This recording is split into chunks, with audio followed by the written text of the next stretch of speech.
It's now time for the Pony Cake Sports Podcast with your hosts, Josh Stevens, Tim Thompson, and Tom Schultz. Woo!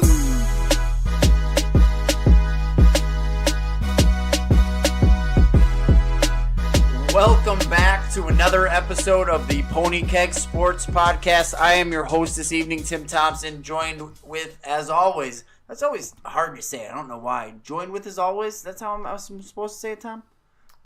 Joined, as always, with my friend and yours, Tom Schultz. Tom, how are you? Fantastic, Tim. I'm happy to be here. Kind of miss Josh. I think he's somewhere in the central Illinois region now. Still on his horse and carriage. I miss him as well, but a special this week. The last few weeks we've only had him for one episode, but we brought his happy ass back. We said, you know what? I know Boost Mobile does not have great service, Josh, but please call into the show. Joshua Stevens, are you there?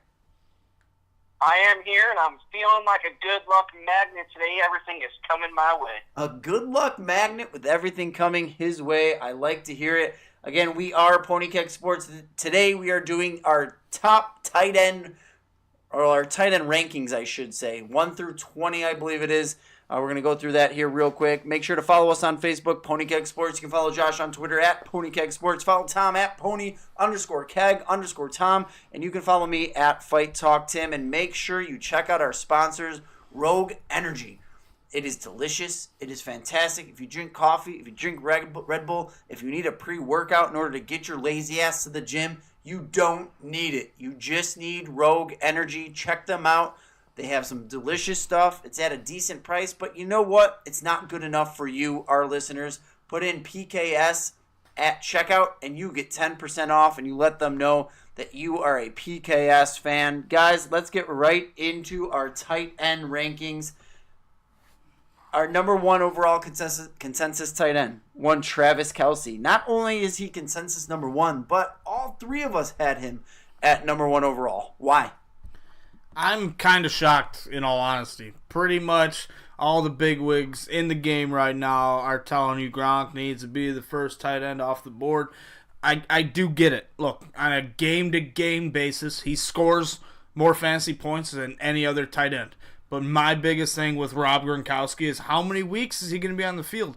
I don't care if he's the number one tight end for 6 games when he only plays 6 games. And then you don't have him the rest of the year. That's more likely to me than him playing more than 14 games and being a reliable option on your fantasy football team. That's why I have Travis Kelce. I'm a little worried with Kelce's concussions. He's had a couple the last few years. But this man is a baller. He's a game changer for this offense. I think Patrick Mahomes and Andy Reid, they are going to change this offense around. I think they're going to be passing the football more. It's going to be more of an air raid system, and Kelce's the perfect option for him across the middle. I absolutely love Kelce. He's my number one tight end. Joshua, why did you put Kelce at number one? You know what? I keep getting these emails from Fantasy Football Calculator or their newsletters about talking about from the number one spot, you should go with a running back, tight end, running back. And they say the tight end should be Rob Gronkowski. And they say, regardless, Rob Gronkowski is the guy. Gronk is the guy. Gronk is the guy. These guys need to change this up. They need to make sure that they put Travis Kelce should be the guy that you should be taking, not Rob Gronkowski. But to what Tom said, Travis Kelce is going to get a ton of targets. Last year, he had the most targets for a tight end, which was 123 targets, and had 83 receptions, which again was the most for receptions. Had a pretty good catch rating there. Had over 1,000 yards. Had 8 touchdowns. He's in an offense with a second-year quarterback who, in Patrick Mahomes, is going to air the ball out. Everybody keeps talking about that they're going to try to run the ball to alleviate the pressure for Patrick Mahomes. I think they're just going to let him wing the ball, and Travis Kelce is going to be a guy that's going to be putting up some points. They have a running back in Kareem Hunt. They have their quote-unquote secret weapon, worst-kept secret weapon in Tyreek Hill. They've added a big body, big name wide receiver in Sammy Watkins. Travis Kelce's still the guy. He's the red zone guy, and who is a young quarterback's favorite person? the tight end. Patrick Mahomes, for as much as I've doubted him, as much as I've said he, could be the next Jay Cutler, that, what was it, a 63-yard touchdown pass? I mean, and it wasn't like a 63-yard where he threw it 30 yards and then it was a 33-yard run. He threw the ball at 63 yards on a dime. Yep. It was, honestly, I don't know if I've ever seen anything like that. I don't care preseason NFL. That was unbelievable. Like, in all honesty, I was extremely, extremely impressed. Not to say he's going to be that he's going to be able to do it all year. Not to say that he's not going to struggle with interceptions throughout the year. When it comes down to it, Kareem Hunt's not that big bruising running back. Sammy Watkins is going to get his play, but at the end of the day, Travis Kelce is the guy. I'm glad we all agreed upon that. Number 2, 3, and 4 is, we'll go all 5. Number 2, Rob Gronkowski. Number 3, Zach Ertz. Number 4, Jimmy Graham. Number 5, Kyle Rudolph. And if you can guarantee me Gronk plays all 16 weeks, he's my number 1 tight end. Just don't believe in it. Ertz, absolutely love. He's my number 2 tight end. Absolutely loved what he was able to do last season. He has been battling some injuries in the preseason. They're saying he should be all right week 1. Hopefully either Foles or Wentz are playing week 1. Both are kind of struggling right now to get on the field. I just really like the consistency that Zach Ertz brings to the table. He's kind of been locked in 75 receptions, 800-something yards, and then a couple touchdowns. Last year he finally was able to find the end zone, be more of a red zone threat. And we were way higher on him than pretty much any other ranking service last season. Most people were getting him in between rounds 9 and 10. He was our, I believe, 5th consensus tight end last year. And if you drafted him, you did pretty well for yourself last year. This dude was as consistent as they come. He doesn't put up the huge monster games like a Kelce or Gronk. But for me, you give me a tight end that's scoring me 13 to 15 points just week in and week out. Doesn't really get those 20-plus point games, and I'm happy with that. And I think he's worth his ADP in the 4th round. You know what? Gronk is Gronk. You mentioned it. Everyone's talking about him. That's fine. We have him at number 2. I'm okay with that. My issue with Zach Ertz at 3, not that he's not great, not that he didn't do everything and more last year. My issue is, you mentioned his health concerns in the preseason. You mentioned Nick Foles' health issues now, even though he's supposed to be okay. Is Carson Wentz coming back week 1? We argued about it left and right. You guys think I'm crazy. Until I see him play, I'm not sold on Carson Wentz. With that said, make Zach Ertz prove it as well. Make him show me. I have right now. I have just as much confidence in Zach Ertz as I do Rob Gronkowski. In all honesty. What the hell's your name? Josh, tell me what your thoughts, your love child, Zach Ertz. I will never forget. I believe this is a turning point of my season. You drafted Zach Ertz right before I did, so I had to draft Tyler Eifert. We still finished with the same record because you suck. But Zach Ertz, why do you like him? Yeah, I had Zach Ertz number 3 and Gronk number 2. And, I mean, it is by the thinnest of margins. But, Tom, while you were talking, I had goosebumps on my arm. I was slapping my chair. You were right, man. We called Zach Ertz being a top guy last year, and if fans didn't listen to us, that is a shame on them because we were dead right on Zach Ertz last year. But with that being said, talking about the Gronk versus Zach Ertz comparison, Gronk, he is, in my opinion, you look at Gronk and you see an old school tight end in a modern day NFL. And I think you're gonna look at Gronk and he's got maybe 2 years left, in my personal opinion. And I think he's still gonna ball out this year. You gotta look at it. Sonny Michel was supposed to be the guy that's supposed to take over the running game. Where's he at? We don't know. Julian Edelman, he's on the shelf for the first couple of weeks. So they're going to have to throw the ball. Tom Brady's still the quarterback. I like Gronk slightly above Zach Ertz. With Zach Ertz also, he has missed one game out of the last 3 years, or one game per season out of the last 3 years. So, again, injury concerns, already injured in the preseason. A little worried about that. And they drafted a tight end to replace Trey Burton in Dallas, Joe Dirt. So I'm a little not down on Ertz, but I have them pretty much 2A to the but you can't go wrong either way. Yeah, Gogurt has looked fantastic so far for the Eagles. He's done very, very well. Granted, not in the prime situations, but still looked very, very good for a young tight end. The guy that I want to talk about, and I hate doing this. I hate the fact that I had Devontae Adams all the way up at number 3 at wide receiver, and now here at tight end, I have Jimmy Graham at number 2. Tom said, wow, man, like Jimmy Graham all the way up at number 2. I did my best to keep all of my biases out, to keep all of my... And when it came down to it, Gronk, Ertz, the issues that they have, Jimmy Graham is in that system now. I know tight end has not been Aaron Rodgers' biggest go-to, but what I've seen so far in this preseason from him and what he's capable of, that ceiling is huge. He has the potential to be the number 1 ranked tight end in all of fantasy football. I don't know. I just don't think Jimmy Graham is that same player anymore. We've seen his yardage just continue to drop. He's kind of become that touchdown dependent player, which I do get. I do see the upside. Him playing with Aaron Rodgers, he's already shown that connection a little bit in preseason. That's something all Packer fans were jumping for joy, seeing him do his little Lambeau leap already. And Tim, I just think you're trying to reverse jinx the Packers here. You have Adams super high, you have Jimmy Graham super high. I just think you're trying to jinx both of these guys. I don't think Jimmy Graham deserves to be 2. I got him 8. The only reason I will deny that is because in mock drafts and then in my first league, I've been targeting these guys. These are guys I am actually targeting. It's not a reverse. I mean, I hope it does. I hope a Bears fan saying they're going to be good, messes them up. But I am, I would gladly take Jimmy Graham above Rob Gronkowski or Zach Ertz in a later round, specifically. You like him at his current ADP of 503? Absolutely. I love it. I love getting at Jimmy Graham there.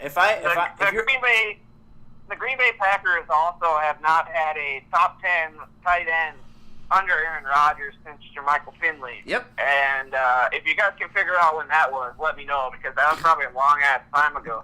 If you're telling me that I'm going to have 2 running backs that I love and 2 wide receivers that I love with my first 4 picks, and then either go with a flex spot or, let's face facts here. After a Jimmy Graham, it's kind of a crapshoot, in all honesty, in terms of tight end. If a Jimmy Graham is there, I would have to take that opportunity. I want to talk about the guy at 5, someone who gets no love, Notre Dame native.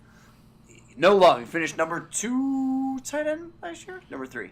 No, that was 2 years ago. Oh, okay. Kyle Rudolph. He was like 7 or 6. Okay, so top 10 tight end the last couple of years here. He's been up in the top 5 throughout his career. Kyle Rudolph, what's his deal? I absolutely love Kyle Rudolph this year, Tim. I have him at 4. So how you are feeling Jimmy Graham, that's kind of how I'm feeling about Kyle Rudolph.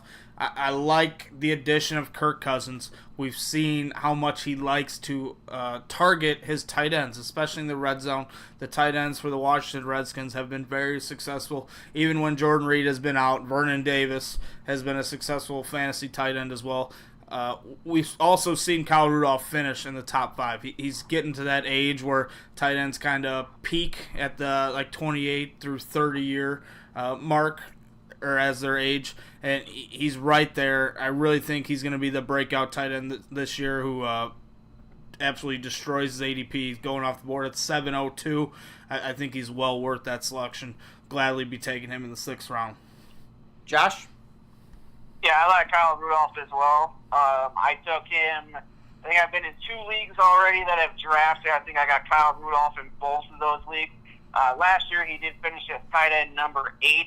But the one thing that I do like about most with Kyle Rudolph is he got a new quarterback, just like Tom said. And what did he like to do? He liked to throw the ball to Jordan Reed when healthy, and then also throw the ball to Vernon Davis when he was out there. Kyle Rudolph also has a 75% catch percentage, which is pretty good for some of these tight ends. Yeah, I couldn't agree more. Kyle Rudolph is kind of the wild card here. What is he going to bring to the table? 6 through 10. Number 6, Evan Ingram. Number 7, Greg Olsen. Number 8, Trey Burton, tied at 8. Delaney Walker. And then at 10, David Njoku. I want to talk about first Greg Olsen. Someone that I said was going to have a bad year last year. He got injured. I said it was going to be for another reason. Regardless, I told people not to draft him last year. So, if you listen to me, you did all right. Vice versa, Evan Ingram did fantastic last year on a team with a lot of weapons. Obviously, we have Ingram as a consensus here over Olsen, but in terms of ADP, Ingram is 6 picks later. Tom, who are you drafting if you come to the 6th round, and that's what the position you're targeting, and why? Right now, I got Greg Olsen as tight end 5 and Evan Ingram 6. So they're right next to each other. Both of those are quality options in the 6th round. I'd rather have Rudolph, though, personally, so I'd probably rather wait. But if it was just between those two guys, it would be Olsen. I think when healthy, I think it's no doubt that he's Cam Newton's number 1 target, number 1 option. He's looked good in camp. Hopefully, the only thing I'm really worried about with him is that he was thinking about retirement. He was thinking about taking a job as a broadcaster. Normally, when players do that, their careers, their career's close to being over. Hopefully, that is not the case. I still believe Greg Olsen has it. Last year was kind of a fluke. Not worried about his drug addict brother or whatever that whole made up story was. What was it made up? I think Greg Olsen in that Carolina Panthers. I think he'd be the number 1 option there. That's why I got him at 5. Josh, your boy? I have them pretty close in ratings. I think I had Evan Ingram at 6 and Greg Olsen at 7. Honestly, you can't go wrong with either one of them. I'm comfortable taking either one. Greg Olsen, I kind of like him just for the fact that we don't know what we're going to get in DJ Moore, being the secondary wide receiver with Funches. So Mr. Reliable, Greg Olsen should be there. Evan Ingram, we saw the amount of targets he had, over 100 last year.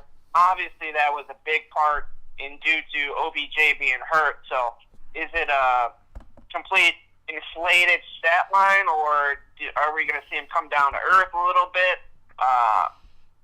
I'm okay with taking either one. I like them both, so make sure to give you a definitive answer. Make sure you play your league. I'm in a league with it was a stupid league, but where people didn't really know. You could tell what kind of players you were with.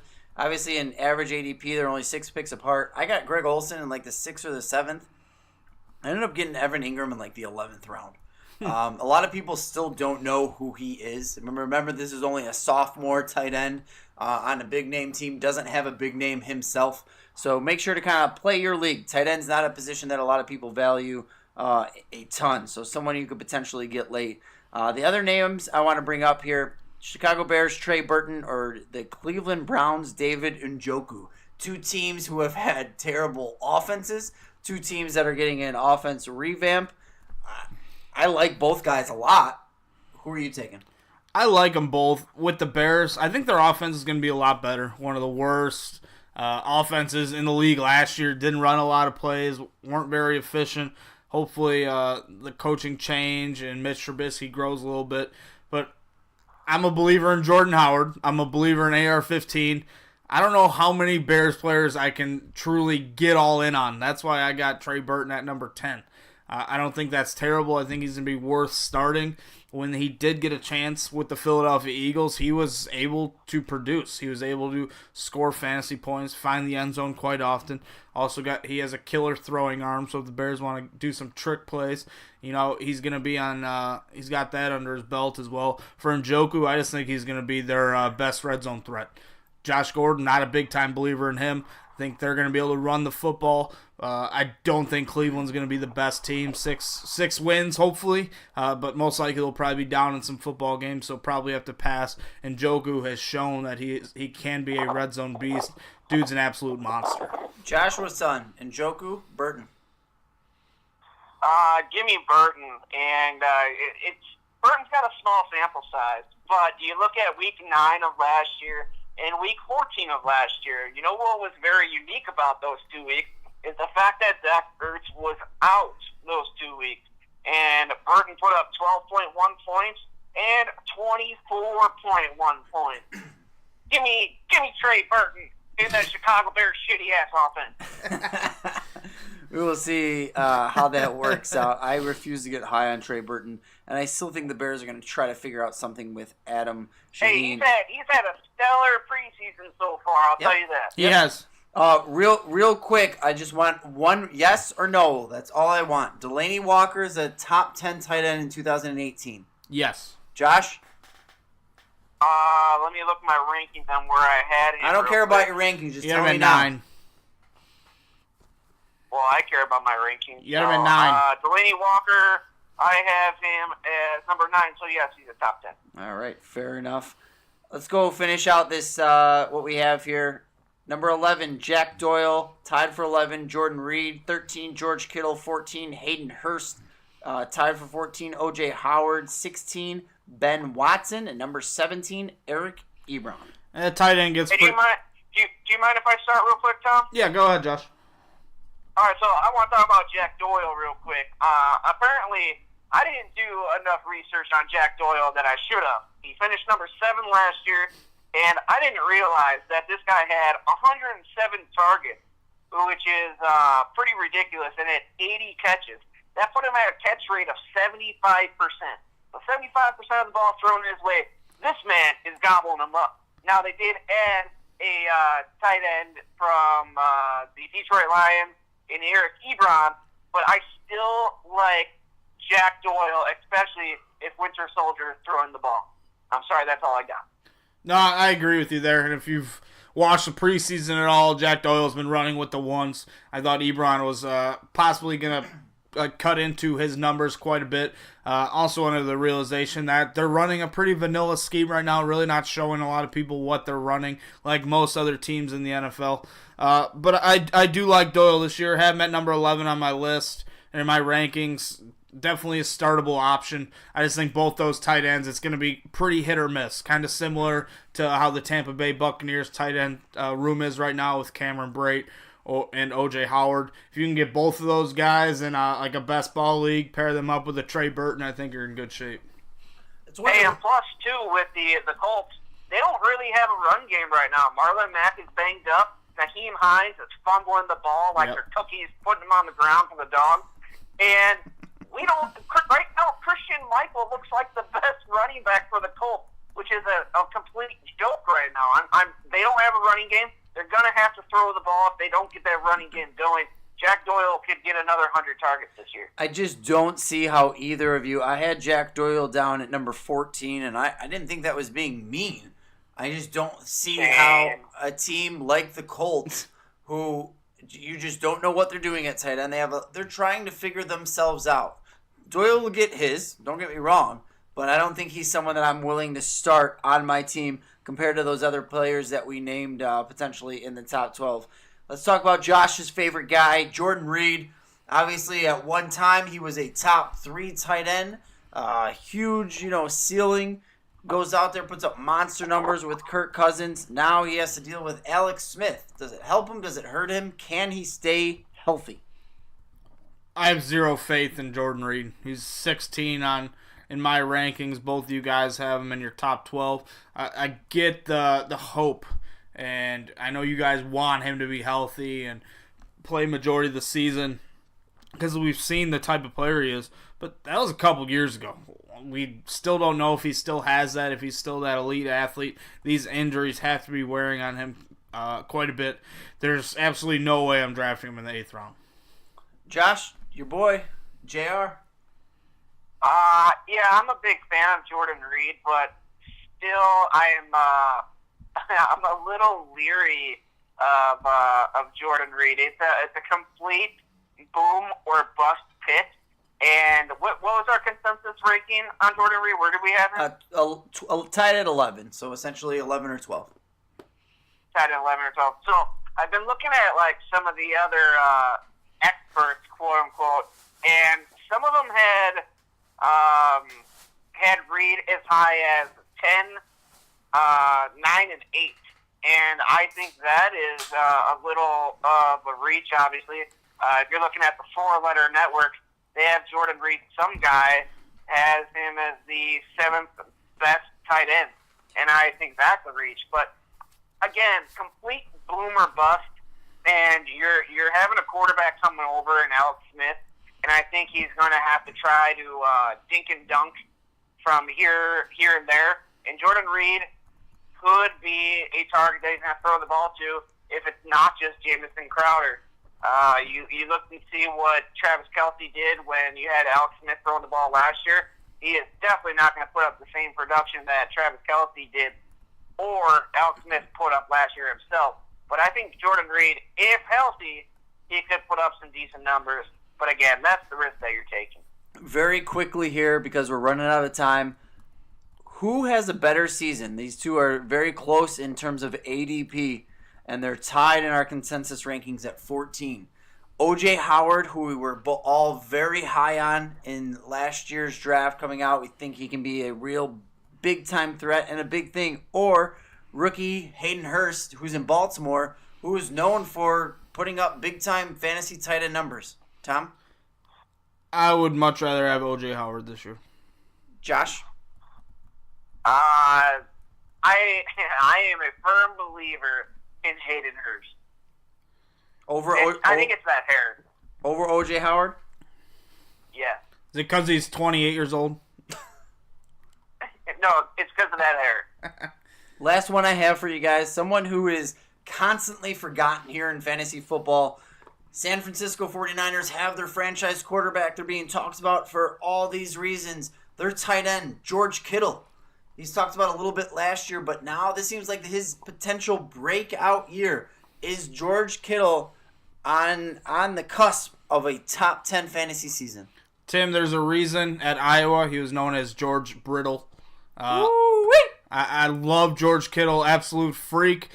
You look at his combine numbers, and they're on the same level as O.J. Howard, as David Njoku, as Evan Ingram. He's an absolute freak athlete, and he just can't stay healthy. He's already messed his shoulder up. I believe he's questionable to be playing for the start of the season for the 49ers. If this dude can stay healthy, though, I think he's an absolute monster, especially with Jimmy G and Kyle Shanahan in that system in San Fran. Joshua, real quick, your thoughts on Skittles? I like Kittle. I'm a big fan of his. But again, I don't think he's going to be able to stay healthy, guys. So that's why I didn't even have him ranked in my top 20. Wow. Well, very interesting. Before we end this, gentlemen, is there anything that you want to say real quick? You got about 30 seconds each. I'm kind of amazed that Josh and I both had Ben Watson, Mr. Old-ass 37 or 38-year-old on the Saints, ahead of George Kittle. It's kind of ballsy. I thought I'd be a little crazy, but I have more faith in Ben Watson staying healthy.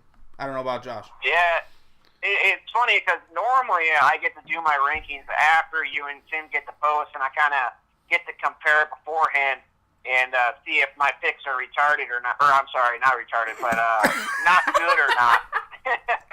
And so I got to put my picks on there, and I was like, oh, God, I put Watson on there. I hope nobody calls me an idiot. And then I saw you have Watson. I'm like, all right, I feel a little bit better about myself now. That is all for our tight end rankings. Gentlemen, it's been fantastic. Josh, I'm very, very happy that you got to join us. Go ahead. One last thing. Charles Clay. What are you guys' thoughts on Charles Clay? I know you guys didn't have him ranked at all. I wish I put him in there. I probably should have found some room for him and kicked ASJ, RSJ, or Eifert off my list. But someone has to catch football in Buffalo. He's got a chance. We will see how it ends up. Josh, we'll hear about your thoughts on him another day. Again, we are Pony Keg Sports. Make sure to follow us on Facebook. Follow Josh on Twitter at Pony Keg Sports. Follow Tom at Pony_Keg_Tom. You can follow me at Fight Talk Tim. Make sure you check out our sponsors, Rogue Energy. You don't need coffee. You don't need Red Bull. You don't need that pre-workout. Rogue Energy is where it's at right now. If you go get one of their energy supplements, put in PKS at checkout, and you get a 10% discount, and you get to show us a little love along the way as well. Gentlemen, really appreciate it. Make sure you stick around for our next episode, which is all about the news going around here in the NFL right now. Guys, until next time.